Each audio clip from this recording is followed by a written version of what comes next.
Hello and welcome again to the Writer Review. This is Eric Carrot Writer, and this week we're going to be taking a look back at the 2011 comedy drama titled Madea's Big Happy Family. Now, Madea's Big Happy Family runs for 1 hour and 46 minutes long. It is written and directed and even produced by Tyler Perry.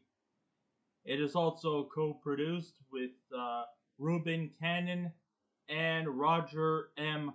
Bob.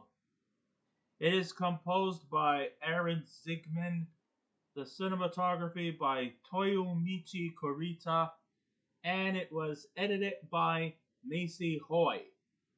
And the stars of this movie are Tyler Perry, Loretta Devine, Shad Bow Wow Moss, Tamela Mann, David Mann, Cassi Davis, Lauren London, Shannon Kane, Isaiah Mustafa, the late Natalie Deselle-Reid, Rodney Perry, Stephen Wash Jr., Nicholas Milton, Benjamin L.B. Aiken, Tayana Taylor, Philip Anthony Rodriguez, Palmer Wiiliams Jr., Ron Grant, Chandra Currelley, and also appearing as himself, Maury Povich.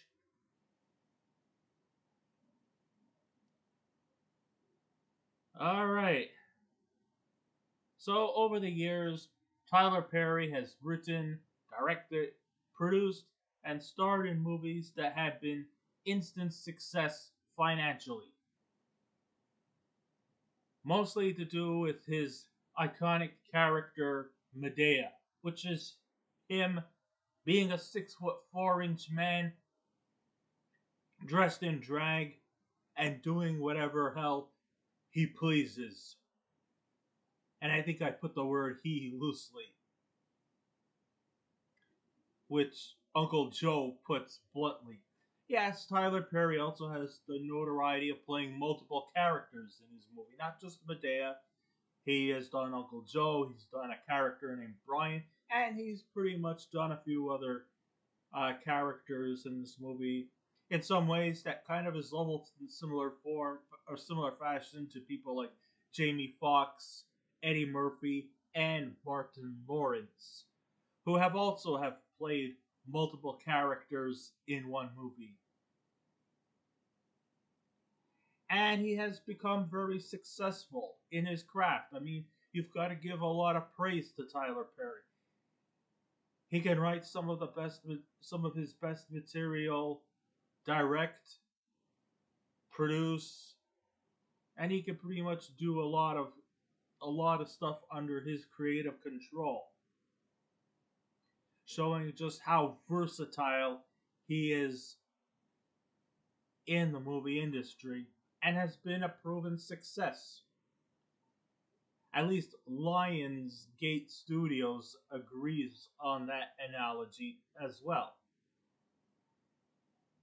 When a new Tyler Perry film would materialize, you could see dollar signs with the people at Lionsgate.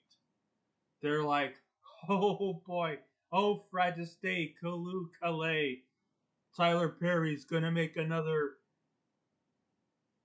movie. I smell dollar signs coming up. I see Christmas coming a little earlier this year. Well, yeah.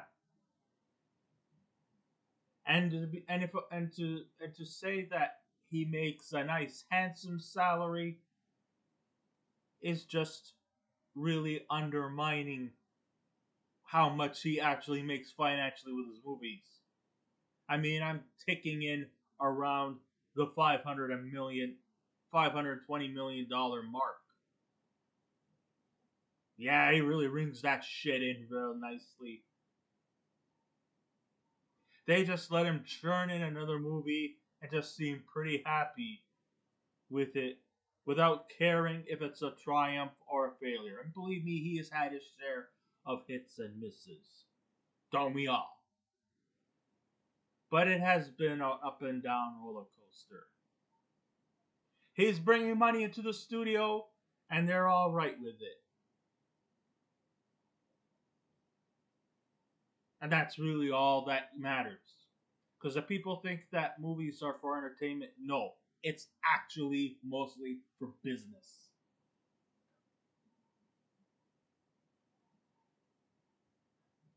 Carmen Bernstein from Curtains, which I was in this summer, actually was right. That when she explains to Bambi that the entertainment industry, be it screen, stage, or theater, they don't give a fuck about your performances or what the movie's about. No. It's all about making money. And if you're financially secure and get positive reviews and the money comes pouring in, you're going places. But if the movie comes down to shit, you're fucked. I know I'm putting it bluntly, but that's really just how the movie industry, the TV industry, the theater industry works. It's a business.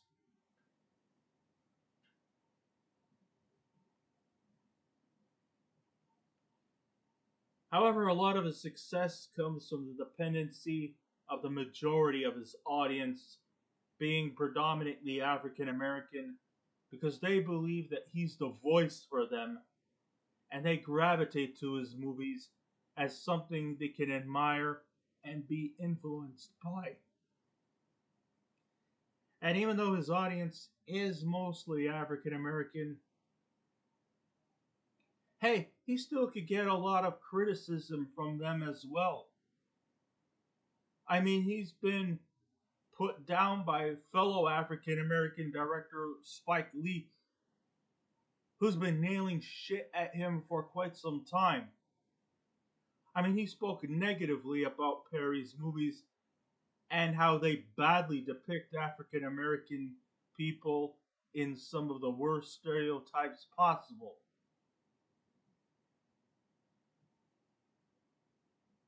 Well, no disrespect, Mr. Lee, but Tyler Perry's movies are mostly for spoof and satire, while you take your craft very seriously, and your movies are mostly about serious drama. Whereas there is some serious levels in Tyler Perry's movies, they're mostly for satire and parody. And maybe there might be a few badly done stereotypes within his trajectory. You still got to admire that there's always some hidden messages and some light of positivity in spite of some rather deep rooted dark issues as well.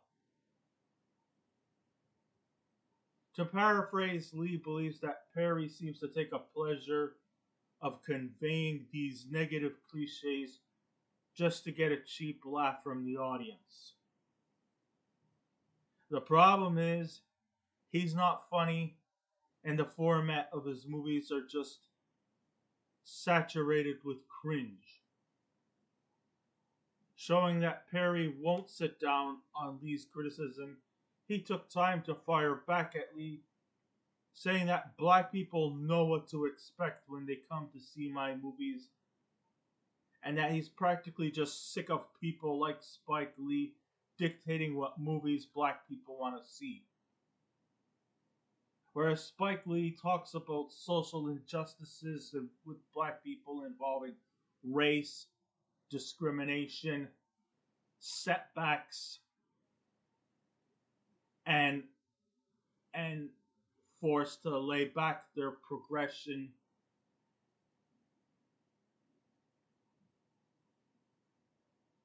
Tyler Perry says that his audience wants to depend on enlightenment, inspiration, while also showing a lighter side to things. And sure, his characters are based off of negative stereotypes, but it actually is shown to exploit the negativity that people take from African Americans, not necessarily making them into stereotypes, but to conveying just how ignorant people outside the African American community are by making them believe that all African Americans act the way they do in the real world by implementing them into his movies.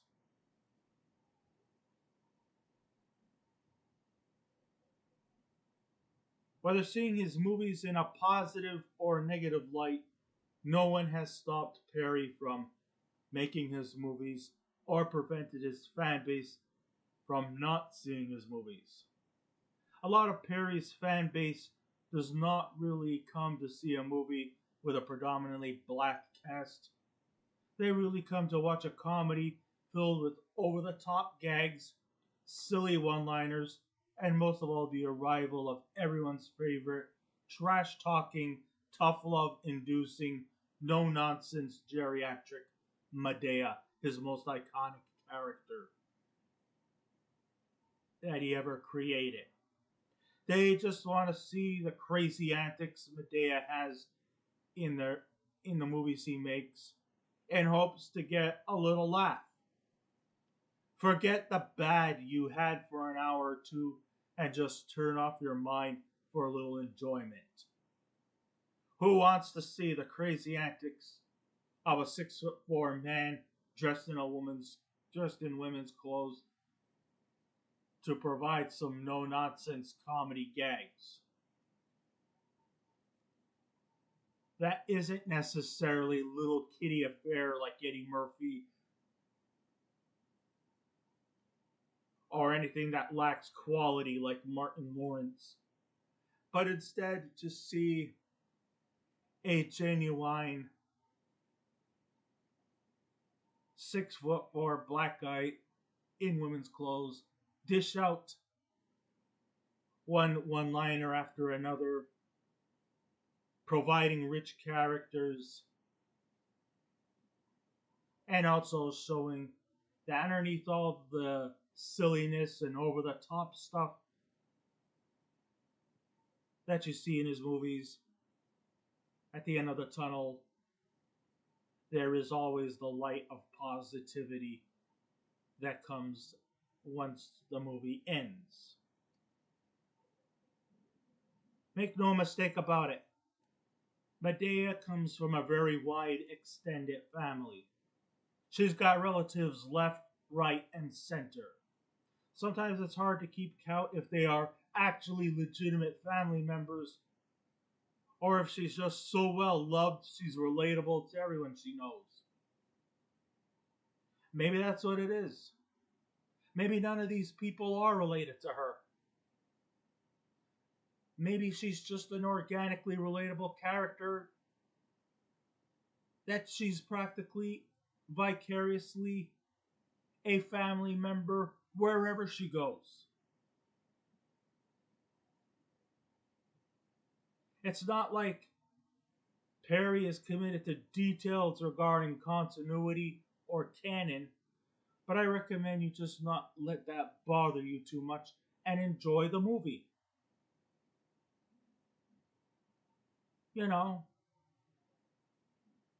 not everything has to be specific or rationalized. Just sit back and enjoy the ride. So in Medea's family, the story goes something like this. Medea's favorite niece, Shirley, played by Loretta Devine, she wants to gather her very dysfunctional family who practically are at odds with each other, every one of them, just to get together, have a dinner, and unravel some very sad news. The problem is her family is kind of such a sad bunch themselves, dealing with all kinds of issues that are very dark rooted, cringe inducing, and even heartbreaking as well. But Shirley's news is probably the most heartbreaking of them all. So the announcement was that Shirley is dying of cancer and that she doesn't have very much long to live. You know, I actually hold back this. I usually sat back on this movie for quite a while because I was also dealing with the grievances of, of my father's death. So I just did not want to see another disease of the week movie or anything like that. I just wanted to see lighthearted stuff, even though that could be a bit hypocritical on my part since I watch a lot of horror movies and there's a lot of kills in the movie, but they are not really meant to be taken 100% seriously because, you don't actually watch the movies for the characters, just for the main villain. But in this movie, this is actually a movie that deals with very serious issues. And just the idea of somebody who wants to gather their family together to unravel the sad news, but just can't seem to get a word across because her family is so absorbed in their own personal conflicts and agendas that she can't seem to come to reason with them. I mean, on the other hand, you have one couple whose wife is just totally domineering towards them, towards her husband, puts him down in any way, shape, or form without any reason or motive. She's got two sons who are just plain outright rude, obnoxious, and have chips on their shoulders perpetually, and are just hard to reason with. You get another one who's just bitchy towards everybody she meets and doesn't want her son to go anywhere near her, constantly arguing to her sister, who she completely despises and argues with every time they run to each other. Every time they see each other in their lives, they have to argue with each other. She doesn't want her son to go near her because she believes that she doesn't want her son to go near her sister's sons because they're just a bunch of juvenile monsters who have no care in the world for anybody or anyone or anything. And then you have Byron, who just seems to have bad taste in girls. One is just some gold digging bitch, and another one who's just plain annoying as fuck, especially when she goes Byron.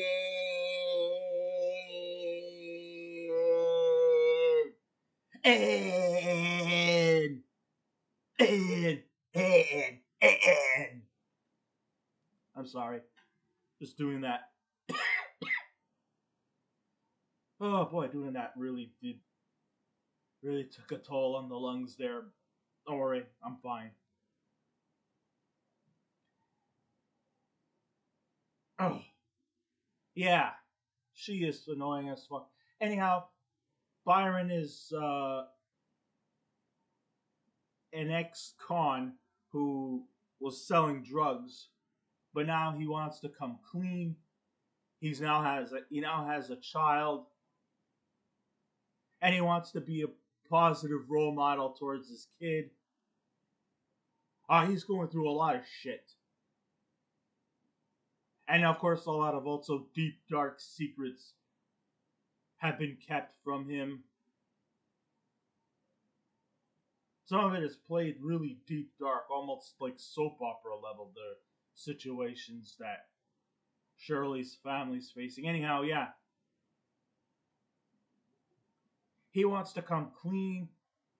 He's got a 6 month old baby. He wants to be a positive role model for his kids, but his toxic girlfriends and ex girlfriend, they want him to go back to selling drugs because he was making a lot of money doing it. But at what cost? Gonna go back to jail. And if he what, he'll probably end up having a longer sentence. Or even possibly killed. He doesn't want to do that. He wants to come clean. Even if it means doing menial jobs at minimum wage. At least he's trying to sober up. But his girlfriends are trying to do everything they can to put him back. You get one family member who also eventually gets a dark secret revealed at a dinner table when her obnoxious sister reveals that the girl that Byron, who he has always believed that his sister, what's her name, Kimberly, he was always led to believe that Kimberly was his sister, only to be revealed that she's not his sister. She's his mother. She had him conceived when she was 12 years old. And she was 13 years old when he was born. Yep. Oh, it gets even worse. Bad enough that she gave birth to a child at 13. But do you want to know who the biological father is? Well, I try to run a clean show here, folks. But it seems that the family likes to keep it in the family. Apparently it was some uncle who was a fucking sex predator. And she has been somewhat bitchy towards everyone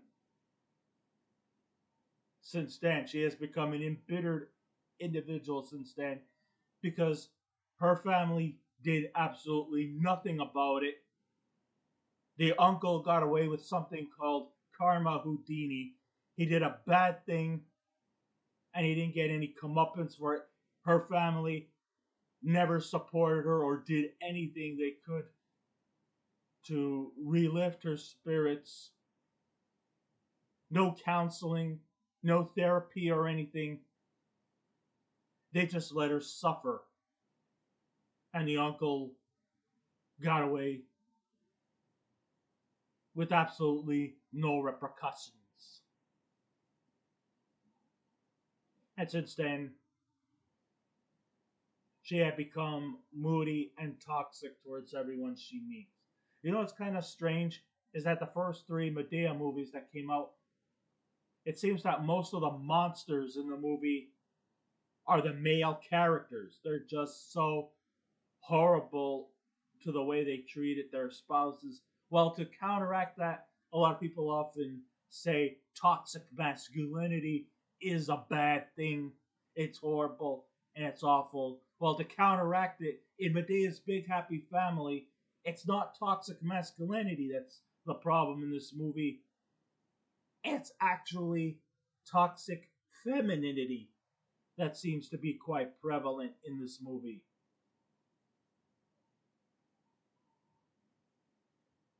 But of course, you know, the hero of the day will always be the trash talking, attitude inducing, domineering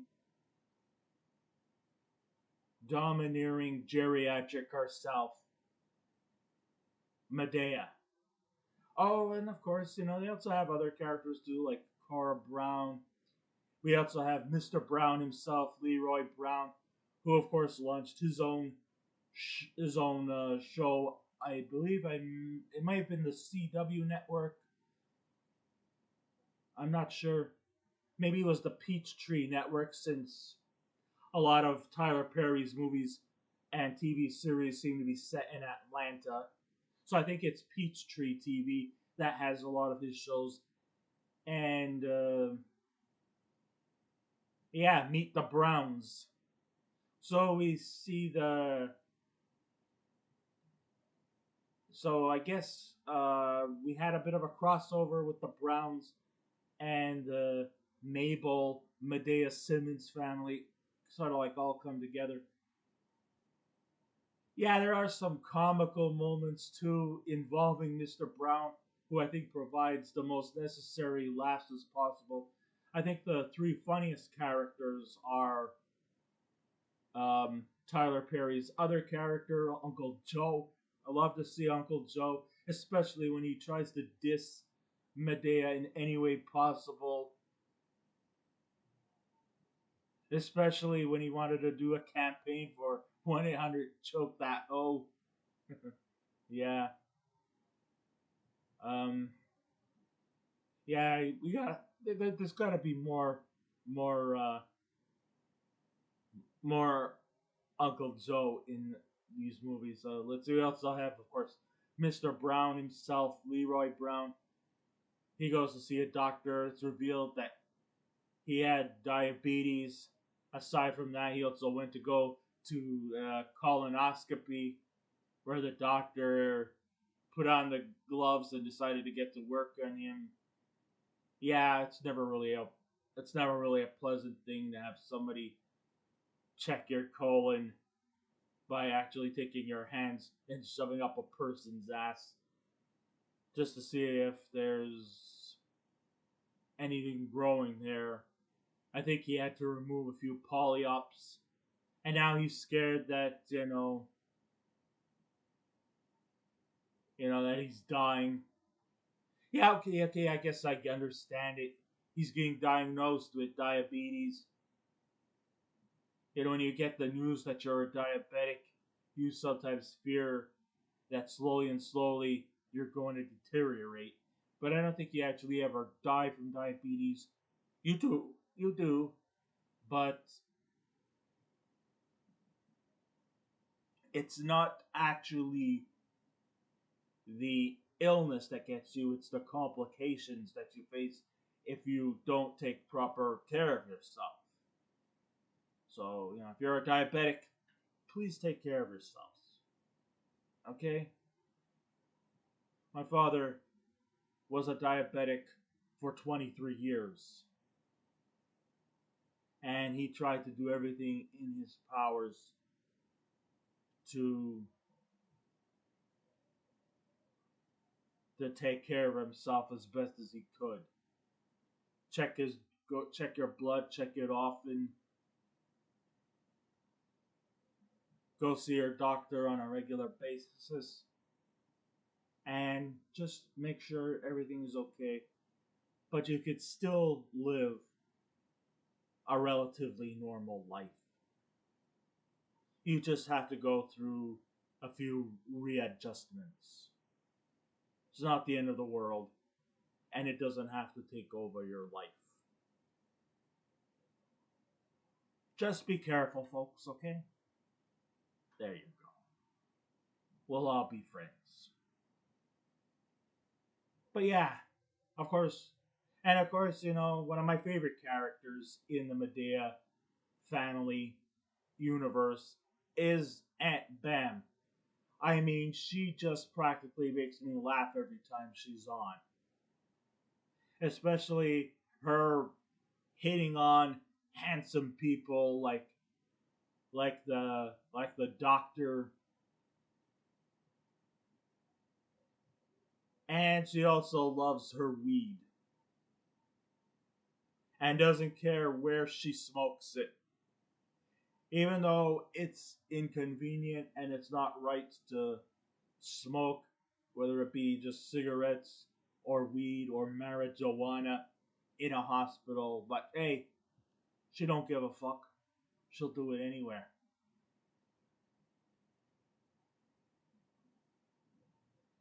So yeah, I mean, this movie is not just all sad news and secret reveals and deep dark secrets and all. Underneath all that, you could still also have a good time with some comical moments, like when Madea wanted her breakfast and at a drive-through. However, we didn't know that the drive-through was actually a place where she actually literally drove through, all just because she wanted her croissant with bacon, egg, and cheese, and a medium coffee.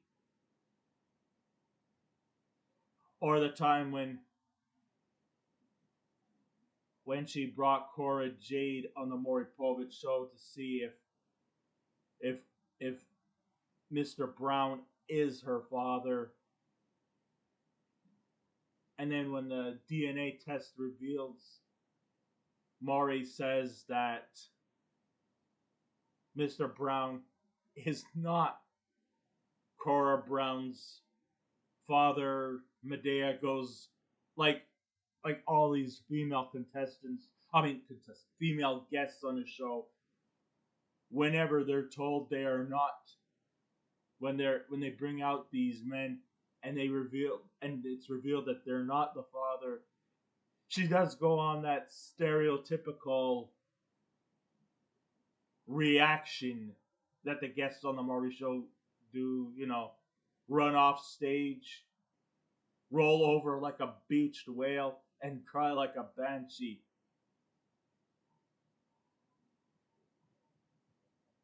I mean, yeah, these stuff like that are usually often played for laughs, which is a nice, refreshing thing towards a lot of the dark stuff that you see in this movie. I mean, it's not just slapstick. There is a lot of serious, deep rooted issues, and there's also a bit of dark comedy that comes in this movie. So we do get a bit of everything. Not everything is all light and saccharine. Shirley's family has a plethora of problems ranging from a myriad of issues like rape from the past, raising an illegitimate child, marital problems, a fight for child custody, and a relative who is an inmate on who was an inmate on drug charges is back to selling drugs, albeit due to the influence of his girlfriends. To me personally, I think this Byron just has a bad chase, just has a bad case, I should say, of getting the wrong women. Poor choice in women, I think. This is vintage Perry storytelling. No one ever seems to learn their lessons and moves forward in a Tyler Perry universe. They're in their own bubble and never could quite come around to it. Sometimes that's what the reality of life is. Some people just never learn their lessons and just continue to trek forward in their lives. You could come across as being this tough love individual, but in the end, it just doesn't mean shit. And unfortunately, that's the way life is like in reality. You can give them some tough love reinforcements, and very few people ever learn from their mistakes. Because we can never do wrong. At least in our skin. As a movie lover, I do like Tyler Perry, but I'm not actually one of his biggest fans. I like him, but I don't gravitate towards every movie he sees. And also, to be honest, I'm not particularly a fan of all of his movies. They seem to come across as formulaic and have a pattern that somehow repeats itself. They seem to go back from square one, as none of the characters from his movies or his plays ever seem to evolve. They either just stay the way they are, or they devolve. The characters he creates they all feel superficial. Like they would get away with the things that they do in the movie compared to reality. And yes, it is fiction.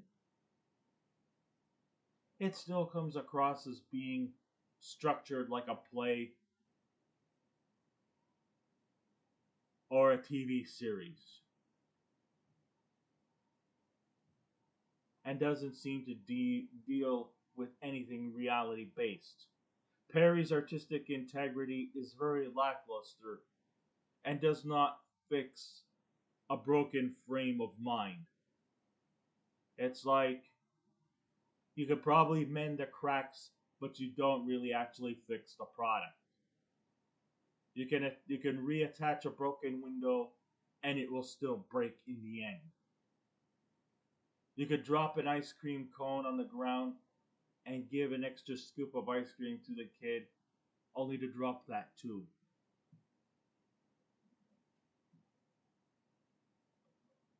However, I just wish she would try something new and fresh instead of repeating the same shit over and over again.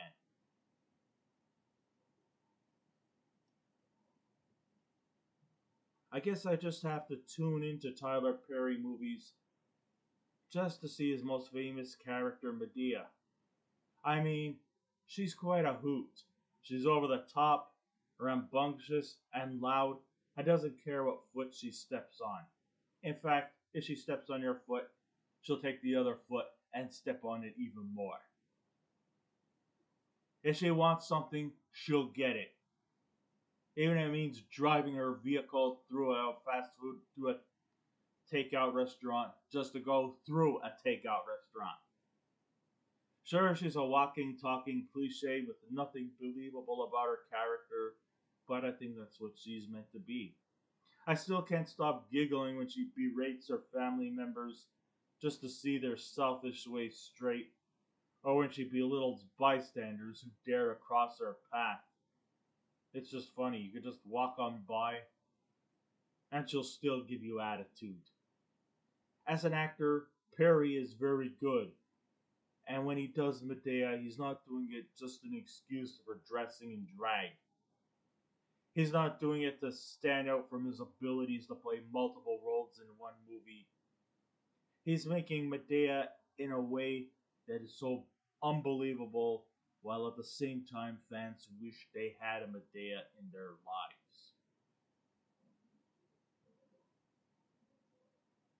We can always have somebody like Madea in our lives, just to sort of set people straight.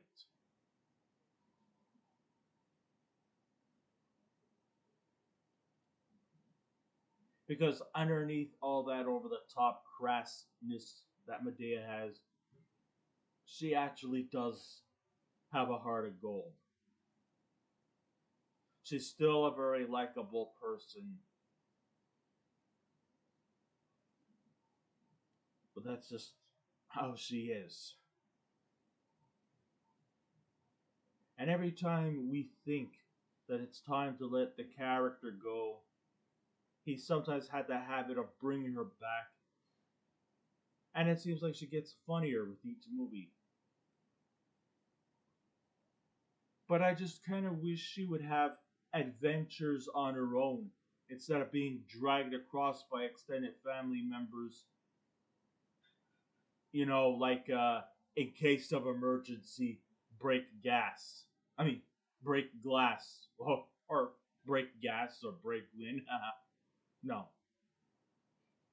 In case of emergency, break glass. She is that break glass in case of an emergency. But I just wish she would have her own adventures like Big Mama does in the Big Mama's house movies. Which in the end does not make her actually the leading character. She's just a supporting foil. Or just a glorified supporting character. I really wish Mr. Perry would explore more of the dramatic issues that surface, seem logical, and not exploitive, then I can gravitate to his movies a lot more. I also wish he would feature more complex characters instead of one dimensional wooden actors. Everybody there feels so wooden. I mean, am I watching a slapstick comedy drama or a slapstick comedy drama soap opera? Because they just feel like I'm locked in a soap opera then instead of a movie. It's so talky, so dialogue inducing. And they're just so wooden, the performers. Or even have rather or even have the rather unhappy endings conclude with some ambiguity, even if not all the issues have been sorted out in the end, then I can actually admire Tyler Perry's work even more. As although I praise a lot of the contributions Tyler Perry has done in the entertainment industry, whether it be stage, screen, or theater, I want to be more of his fan, of his bigger fans. But I can't because he just seems that he just eats, sleeps, conquers, repeats. It just doesn't bring an aura of freshness to his um, to his integrities. And I'm sure he could do a lot better. There's always room for improvement. And in the case of Madea's Big Happy Family, it felt like just another Tyler Perry film. I wasn't fully inspired by the movie because it didn't really offer very much to, new to offer. I still enjoyed it to some extent. There was some funny stuff in the movie, but it just felt all dragged out by a lot of wooden performances and formulaic situations that we have all seen before. So, with all this said and done, if I was to give a movie a scale out of 10, I would give Madea's Big Happy Family from 2011 a 6 out of 10. So I guess this ends my writer review. Thank you all for listening in. If you wish to subscribe to my YouTube channel, please feel free to do so. If you wish to leave a comment, go right ahead. But just remember the 3 simple rules. Be kind, be courteous, and please refrain from any rude comments. And now we'll be back again with another movie review. So until next time, this is Eric Carrot Writer saying keep watching those movies, and I'll see you around. Goodbye.